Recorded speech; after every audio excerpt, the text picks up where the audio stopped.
Hello students, CS Gurukul channel में आपका स्वागत है। और आज का टॉपिक बड़ा ही इम्पॉर्टेंट है बीटेक स्टूडेंट के लिए, क्योंकि आज के टॉपिक में मैं डेटा स्ट्रक्चर एंड डाउ दोनों का मैं मैक्सिप डिस्कस करने जा रहा हूँ। और ये यूनिवर्सिटी एग्ज़ाम, साथ साथ कॉम्पिटिटिव एग्जामिनेशंस एंड इंटरव्यू तीनों के लिए बड़ा ही इम्पॉर्टेंट टॉपिक है। तो आज मैक्सिप और मिनहिप दोनों मैं इस वीडियो में डिस्कस करूंगा। और ये question AQ Harvard knowledge university का पूछा हुआ क्वेश्चंस है 2019। ये क्वेश्चंस AQ में 2019 में पूछा गया हुआ क्वेश्चंस है। तो सबसे पहले जो इस चैनल को सब्सक्राइब ना किए हैं उस चैनल को सबसे पहले सब्सक्राइब करें एंड बेल आइकन को क्लिक करें। अलग अलग डिवाइसेस से भी आप सब्सक्राइब कर सकते हैं। तो अब टॉपिक है आपका मैक्सिप, और मैक्सिप में दो, first part is the insertion, second part is the deletion. तो सबसे पहले मैं इंसर्शन को डिस्कस करूंगा। अब मैक्सिप में क्या होता है कि जो आपका रूट नोड होता है किसी भी ट्री का, जब हम लोग ट्री को क्रिएट करेंगे, जब हम लोग ट्री को बनाएंगे तो ट्री का दो चाइल्ड होगा, एक लेफ्ट एंड एक राइट। तो मैक्सिप में क्या होता है कि जो आपका पेरेंट नोड होता है वो दोनों चाइल्ड नोड से बड़ा होना चाहिए। सबसे बड़ी बात यही मुझे ध्यान में रखना है कि जो आपका पेरेंट नोड होगा वो दोनों चाइल्ड नोड से बड़ा होगा। एक चाइल्ड नोड आपका लेफ्ट में रहेगा और दूसरा आपका राइट में रहेगा। तो सबसे यहाँ पे मुझे वैल्यू गिवन है 33, 42, 67, 23, 44, 49, 74 और मुझे बनाना है मैक्सिप। तो सबसे पहले हम लोग स्टेप फर्स्ट करेंगे। और स्टेप फर्स्ट में देखिएगा, स्टेप फर्स्ट में क्या होगा कि सबसे फर्स्ट नोड आपका कितना है 33। तो हम लोग फर्स्ट नोड को कंसीडर कर लेंगे 33। अब इस नोड का कंपेयर हम लोग किसी से नहीं करेंगे, क्योंकि न तो अभी मेरे पास लेफ्ट में कोई डेटा है और न तो मेरे पास कोई राइट में कोई डेटा है। अब हम लोग जाएंगे स्टेप सेकंड। जब स्टेप सेकंड में हम लोग जाएंगे तो मेरे पास इंसर्ट होगा, मेरे पास जो डेटा इंसर्ट होगा वो आपका 42। तो अभी मैंने बताया कि सबसे पहला आपका रूट नोड होगा और हम लोग पहले जो डेटा की एंट्री करेंगे, जो हम लोग 42 का इंसर्शन होगा वो पहले मेरा लेफ्ट में होगा। तो आपका लेफ्ट में आ जाएगा 42। अब यहाँ पे ध्यान देना, अभी मैंने बताया कि मैक्सिप में क्या होगा कि जो आपका रूट नोड होगा वो हमेशा बड़ा होना चाहिए। तो 42 से हम लोग क्या करेंगे, कंपेयर करेंगे, क्योंकि लेफ्ट में मेरा 42 है और मेरा उसका जो पेरेंट नोड है वो आपका 33 है, बट 33 इज लेस देन 42। तब यहाँ पे क्या हो जाएगा, स्वैप हो जाएगा, और स्वैप होकर जो नया ट्री बनेगा वो आपका हो जाएगा 42 और ये पार्ट आपका यहाँ पे चला जाएगा 33। ये आपका स्टेप सेकंड हो गया। अब हम लोग क्या करेंगे, अगला एलिमेंट को इंसर्ट करेंगे और अगला एलिमेंट है आपका 67। तब हम लोग स्टेप थर्ड में जाएंगे और स्टेप थर्ड में हो जाएगा इंसर्ट 67। अब देखना, अगर आप कोई भी मैक्सिप ट्री को बनाते हो, कोई भी मैक्स हिप ट्री को अगर बनाते हो, तो अब हम लोग क्या किए थे कि लेफ्ट में डेटा को इंसर्ट कर चुके थे। तो जो अगला डेटा इंसर्ट होगा वो कहाँ जाएगा, राइट में। इस चीज़ को हमेशा आप ध्यान दीजिएगा। जब भी हम लोग कोई भी मैक्सिप ट्री को बनाएंगे तो सबसे पहले डेटा का इंसर्शन लेफ्ट में होगा और लेफ्ट में होने के बाद राइट में होगा। ऐसा नहीं करना कि लेफ्ट में देन लेफ्ट में। अगर आप ऐसा करोगे तो मैक्सिप को सपोर्ट नहीं करेगा। पहले लेफ्ट देन राइट, फिर देन लेफ्ट, फिर देन राइट। मतलब दोनों लेफ्ट और राइट दोनों को मुझे बैलेंस रखना है। मीन्स मुझे ये कहना है कि जब भी बनेगा तो कंप्लीट बाइनरी ट्री बनेगा। और कंप्लीट बाइनरी ट्री में आप लोग ने देखा था कि लेफ्ट में भी आपका चाइल्ड होगा और राइट में भी चाइल्ड होगा। अब ध्यान देना, अभी मैंने बताया कि मैक्सिप में रूट नोड से कंपेयर करेंगे। तो यहाँ पे आप देखिएगा, जब 67 को 42 से कंपेयर करेंगे तो 67 इज़ ग्रेटर देन 42। बट अभी मैंने बताया कि मैक्सिफ में रूट नोड का वैल्यू ज़्यादा होना चाहिए, तो फिर यहाँ से स्वैप होगा और ये स्वैप होकर 67 आपका रूट नोड बन जाएगा और लेफ्ट में वही 33 रह जाएगा और राइट में आपका जो वैल्यू चला जाएगा वो आपका क्या चला जाएगा, 42 चला जाएगा। ये आपका बन गया मैक्सिफ स्टेप थर्ड तक। अब हम लोग स्टेप 4 में जाएंगे। स्टेप थर्ड तक हुआ, अब हम लोग स्टेप 4 में जाएंगे। स्टेप 4 में हम लोग क्या करेंगे, अगला एलिमेंट को इंसर्ट करेंगे और अगला जो एलिमेंट है वो आपका है 23rd। Insert 23rd। जब 23rd को इंसर्ट करेंगे तो ध्यान देना, मेरा वैल्यू रूट नोट था 67, उसका चाइल्ड था 33 और उसका जो दूसरा चाइल्ड था वो था 42। अब जब हम 23rd को इंसर्ट करेंगे, जो मेरा 23rd इंसर्ट होगा वो 33 के लेफ्ट में होगा। 33 के कहाँ होगा, लेफ्ट में होगा। अब देखिएगा 23rd का रूट नोड कौन बना, 33। यहाँ पे कंडीशंस आपका ट्रू हो रहा है क्योंकि 33 इज ग्रेटर देन 23rd और मैक्सिफ में यही होता है कि जो रूट नोड होता है वो चाइल्ड नोड से बड़ा होना चाहिए। तो यहाँ पे ये सपोर्ट कर रहा है, मुझे कोई चेंजेस करने की ज़रूरत नहीं है।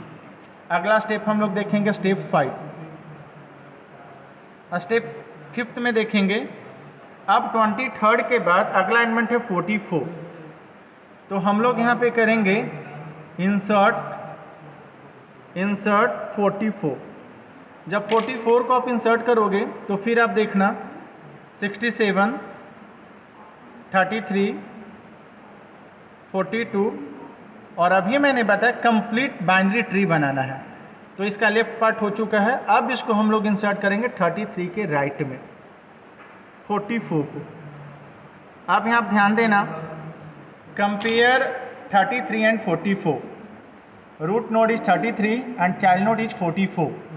When we compare 33 and 44, but 44 is greater than 33 and 44 is the child node, but in the मैक्सिफ में क्या होना चाहिए कि आपका रूट नोड ज़्यादा होना चाहिए। तो यहाँ पे कंडीशंस आपका फॉल्स हो रहा है। अब इसको क्या करेंगे, ये दोनों को स्वैप कर देंगे। जब आपका ये स्वैप होगा तो जो आपका वैल्यू हो जाएगा वो रूट नोड आपका 67, लेफ्ट में जाएगा 33, राइट में जाएगा 42। अब जब इसको हम स्वैप करेंगे तो ये जो वैल्यू था 33 एंड 44 को तो स्वैप होगा और ये वैल्यू हो जाएगा 44। स्वैप होकर रूट नोड बन जाएगा 44 और इसके लेफ्ट में फिर चला जाएगा 23 और ये आपका आ जाएगा कितना, 33। मतलब स्टेप 5 के बाद जो आपका ट्री बना वो आपका हो जाएगा 67, ये वैल्यू बन गया आपका 44, ये वैल्यू बन गया आपका 42,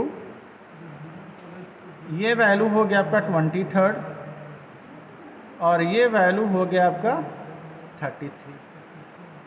यहाँ तक स्टेप 5 तक रूट नोड आपका हो गया 67, इसका दो चाइल्ड 44 एंड 42 दोनों आपका छोटा है 67 से। जब 44 का चाइल्ड नोड 23rd एंड 33, ये भी आपका रूट नोड 44 से क्या है, छोटा है। अब हम लोग इंसर्ट करेंगे 49। अगला जो होगा वो इंसर्ट होगा कितना, 49। नेक्स्ट एलिमेंट जो इंसर्ट होगा स्टेप नंबर 6, स्टेप 6 और जो वैल्यू इंसर्ट करेंगे वो हो जाएगा इंसर्ट 49। जब 49 को इंसर्ट करेंगे तो 67, 44, 42, 23rd, 33। अब यहाँ पे 42 के लेफ्ट में जाएगा कितना, 49। 42 के लेफ्ट में जाएगा 49, क्योंकि पहले लेफ्ट होगा देन राइट होगा। अब 42 हम चेक करेंगे कि मैक्सिफ को सपोर्ट कर रहा है कि नहीं। तो मैक्सिफ में रूट नोड मेरा बड़ा होना चाहिए, बट 42 क्या है, 49 से छोटा है। फिर हम इसको क्या करेंगे, स्वैप करेंगे, और जब स्वैप होगा तो जो अगला स्टेप बन जाएगा वो हो जाएगा, यहाँ पे हम लिख देते हैं, ये वैल्यू को क्या करेगा, स्वैप करेगा। तो जो अगला स्टेप बन जाएगा, रूट नोड आपका हो जाएगा 67, इसके लेफ्ट में जाएगा 44,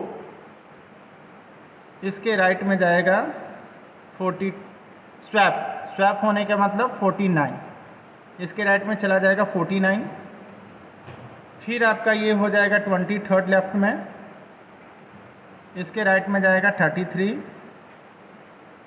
और इसके लेफ्ट में चला जाएगा 42। जब हम चेक करेंगे मैक्सिफ को तो अभी तक ये सही है, क्योंकि रूट नोड आपका 67 हो गया। 67 का दोनों चाइल्ड 44 और 49 छोटा है 67 से।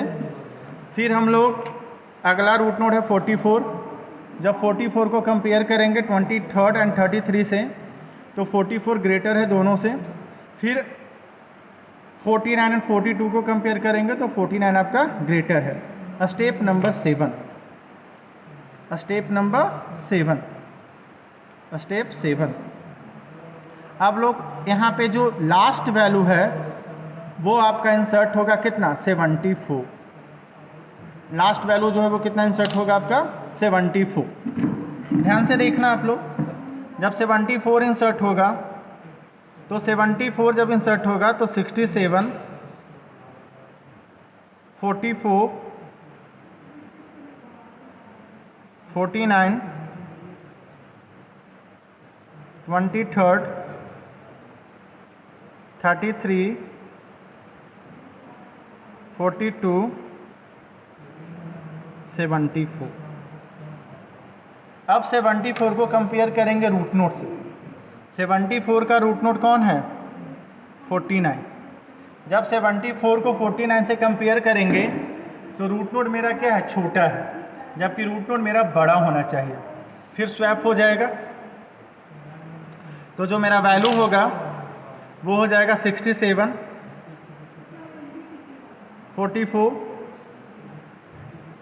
अब यहाँ पे आ जाएगा क्या, 74 स्वैप होकर, ये आ जाएगा यहाँ पे 42, इधर आ जाएगा 49, ये हो जाएगा 23, ये हो जाएगा 33। अब देखना, जब ये हुआ, अब रूट नोड मेरा क्या है 67 और इसका चाइल्ड कितना है 44 and 74, but 74 is greater than 67। तो फिर से हम लोग क्या करेंगे, अब इसको करेंगे स्वैप, किसके साथ, रूट नोड के साथ। ये स्वैप होगा, मतलब स्वैप होने के बाद आपका जो रूट नोड बन जाएगा वो बन जाएगा 74, और आपका यहाँ हो जाएगा लेफ्ट में 44 और राइट में आ जाएगा आपका 67, और यहाँ पे होगा 23, 33, 42 एंड 49। अब ये आपका, इसको चेक करेंगे, रूट नोड इज 74 एंड जो इसका चाइल्ड है 44 एंड 67, दोनों रूट नोड से क्या छोटा है, कंडीशन इज ट्रू। फिर 44 रूट नोड, इसका जो दो चाइल्ड है 23 एंड 33, दोनों आपका रूट नोड से छोटा है, condition is true. And again on right side root node is 67 and the child is 42 and 49. Root node is greater than the child node, then condition is true in the maxif। और ये जो बन रहा है वो completely binary tree बन रहा है। तो मैंने आपको बताया था कि जब भी हम लोग मैक्सिफ बनाएंगे तो कंप्लीट बाइनरी ट्री ही बनाना है, ऐसा नहीं कि लेफ्ट में किए फिर लेफ्ट में किए, उस कंडीशंस में आपका मैक्सिफ नहीं बनेगा, गलत होगा। तो पहले लेफ्ट देन राइट, फिर देन लेफ्ट फिर राइट, इस तरीके से करते करते मुझे कंप्लीट बाइनरी ट्री बनाना है। और रूट नोड को हमेशा बड़ा रखना है, अगर रूट नोड बड़ा नहीं रहेगा तो हम लोग स्वैप करते जाएंगे, और लास्ट में मुझे ऐसा ट्री बनाना है कि जो रूट नोड होगा वो चाइल्ड नोड से बड़ा होगा। ये AQ का 2019 का पूछा हुआ क्वेश्चन है, जिसको मैंने सॉल्व किया है। और AQ में डेटा स्ट्रक्चर में जितने भी क्वेश्चंस पूछे गए हैं या गेट एग्जामिनेशंस के व्यू से जो जितने भी क्वेश्चन इंपॉर्टेंट रहेंगे, मैं 1 बाय 1 वीडियो बनाकर मैं आपके CS गुरुकुल चैनल में अपलोड करूँगा। आप लोग चैनल को सब्सक्राइब करना ना भूलें। Thank you.